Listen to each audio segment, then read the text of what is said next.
What's up everyone, and welcome to the second part on my tutorial series on Introduction to Distributed Systems. So in this part I'm going to go through the application and showcase it so you will know what it is about and why you would want to implement something like this. So it's just a short demo of the actual application. And you can of course follow along with this if you want to set it up yourself, which I suggest you do if you have any experience from Node.js. So once you clone the repository, you will see that there's this node folder here. And in this node folder, you would have different folders. One of them is the configurations folder. So the first thing you need to do is set up your configuration for your nodes. And in this demo, I'm going to use 4 nodes, and I'm only going to be using them on localhost. So you create one of these. I think they're included by default in the repository. And if they're not, you have to create them. So for node 1, I'm going to use port 3000, and the name here needs to be unique. And it's only going to be on localhost. And for the second one, I just increment the port number and the name. Same thing for the third and the fourth. So that is the first thing. And the second thing that you need to do is you need to fire up a terminal and cd to the folder, which is, this is called replicated log. This is the folder on my computer. And in here I have node modules, blah, blah, blah, package.json. So you need to install all the packages by typing npm install. And this can, of course, take a couple of minutes if you haven't done this already. And of course, it depends like on our internet connection and stuff.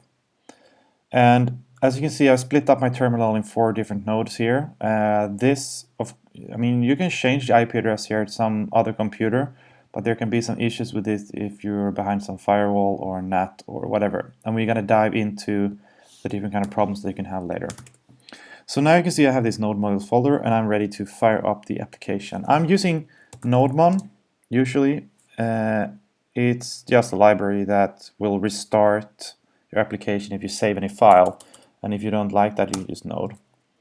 And the second thing you need to give it is the path of the server. So this is in the node folder right here, and then it's going to go for the index.js file, and then you're going to also need to give it the configuration file name.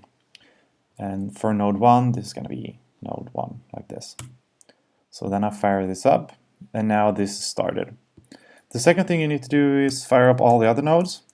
And you can see this is in the same directory as the application is. So I just fire this up as well, node, node, and then node 2.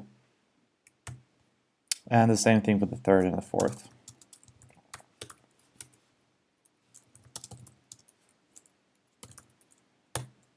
Okay, so now I have 4 different nodes up and running, but they don't know anything about each other just yet. So you need to ping one of them in order to give it your IP address. So you can see this is listening on localhost 3000, 3001, 3002, and 3003. So you get the CLI right here. So you choose option number 1. And then you give the address that you have in your configuration file to that node. You can see here I separate the port number by comma. This is because it doesn't like to split it on the colon. So you need to do it like this. It is not a mistake. So okay, you don't get particularly good feedback here, but the thing is now it had pinged this other node. And if you check the topology of this node by using the option number 2, you can see that it now knows about this port number 3002, which is this node. But the same thing goes with this one. If you check the topology here, you can see that now it knows about this. So basically these 2 nodes know about each other. And now you do the same thing. This one doesn't know about anything, so you need to ping one of the nodes. And you can ping any one of these, it doesn't really matter. So I'm going to go with the first one again. Okay, so now it has pinged it. If you check the topology, you can see that now this node knows about this and this node. This node, it knows about this node and this node. And this node knows about this and this. So you can see also you only need to pick one of them in the cluster. And for the last node, we do the same thing.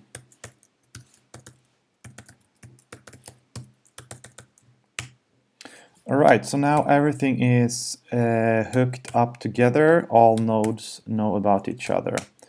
And this is the basic setup of the project. And in the next project, I'm going to show you what the actual system is used for.